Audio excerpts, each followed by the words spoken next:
Как започна всичко? Почнах онлайн през 2007 година, когато много малко колеги работиха тогава онлайн. Основните ми клиенти бяха българи, които живеят в чужбина и нямат възможност да ходят на терапия в страната, в която се намират, защото е добре терапията да бъде на майчин език.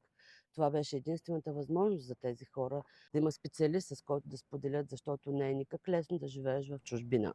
През годините съм забелязала, че работа, която може да бъде свършена онлайн, много трудно може да бъде свършена в кабинета. Защото когато човек е онлайн, стои на собствения си диван, пие кафе от собствената си чаша, диша въздуха на собствената си стая и тогава се чувства много комфортно. Когато е в кабинета, тогава пък се случва друга магия. Тогава имаме много повече сетива, можем да се усетим, можем да се помиришем, можем да се докоснем, можем да енергийно да усетим по различен начин клиента. Но и двете работят и онлайн, и в кабинета може да се свърши много добра работа. Аз съм Елена и съм психотерапевт. Не се притеснявай да се свържеш с мен. Работя онлайн.